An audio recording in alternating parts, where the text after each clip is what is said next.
नमस्कार दोस्तों, स्वागत है आपका हमारे चैनल पर। आज मैं आपके लिए एक ऐसी कहानी लेकर आया हूं जो आपके रोंगटे खड़े कर देगी। ये एक डरावने फ्लैट की सच्ची कहानी है जो दिल्ली में है।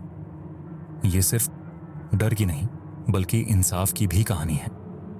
तो लाइट्स बंद कर लीजिए, आराम से बैठ जाइए और तैयार हो जाइए। पूजा एक 22 साल की कॉलेज स्टूडेंट अपनी पढ़ाई के लिए दिल्ली आई थी। उसने एक छोटा और आरामदायक फ्लैट किराए पर लिया जो एक शांत और हरियाली भरे इलाके में था। सब कुछ परफेक्ट लग रहा था, लेकिन ऐसा था नहीं। पूजा को इस बात का अंदाजा नहीं था कि उसका यह नया घर एक खतरनाक राज्य को छुपाए बैठा है जो उसकी जिंदगी को बदल कर रख देगा। एक रात पूजा को खिड़की के बाहर से किसी अजीब आवाज ने जगा दिया।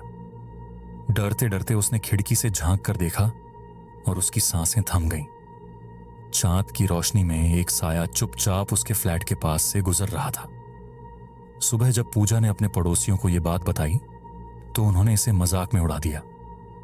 उनका कहना था कि शायद वो कोई कुत्ता होगा, लेकिन पूजा जानती थी कि उसने जो देखा वो साधारण नहीं था। कुछ हफ्तों बाद पूजा जब कॉलेज से वापस लौटी तो उसने देखा कि उसका फ्लैट पूरी तरह से बिखरा हुआ है।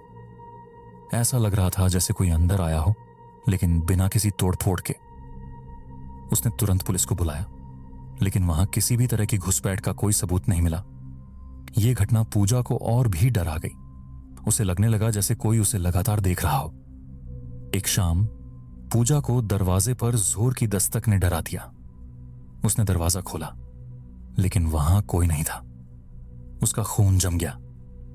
उस रात पूजा ने खुद को अपने कमरे में बंद कर लिया और घर से बाहर निकलने की हिम्मत नहीं की।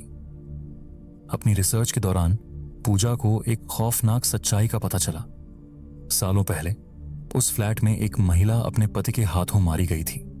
पति को कभी गिरफ्तार नहीं किया गया और कहा जाता है कि उस महिला की आत्मा अब भी उस फ्लैट में भटकती है। पूजा ने आत्मा की मदद करने का फैसला किया। एक पूजा के जरिए उसने आत्मा को बुलाया, और जो हुआ वो किसी डरावने सपने से कम नहीं था। उस महिला की आत्मा सामने आई, लेकिन पूजा को नुकसान पहुंचाने के लिए नहीं।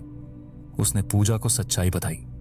उसका पति अब भी जिंदा था और पड़ोस में औरतों को मार रहा था। आत्मा के मार्गदर्शन से पूजा ने उस आदमी को बेनकाब किया। पता चला कि वह एक सीरियल किलर था जिसने पड़ोस की कई औरतों की हत्या की थी। उस आदमी के जेल जाने के बाद आत्मा को शांति मिली और उसने कभी दोबारा दर्शन नहीं दिए। पूजा ने एक बात सीखी, कभी कभी मरे हुए लोग जिंदा लोगों से इंसाफ मांगने आते हैं। तो दोस्तों, ये थी फ्लैट नंबर 13 की कहानी। आपका क्या मानना है? क्या ये सब किस्मत का खेल था या आत्मा का कोई प्लान? अपने विचार नीचे कमेंट्स में जरूर लिखें। अगर आपको ये कहानी पसंद आई हो तो लाइक करें, चैनल को सब्सक्राइब करें और बेल आइकन दबाएं ताकि आप ऐसी और डरावनी कहानियां मिस न करें।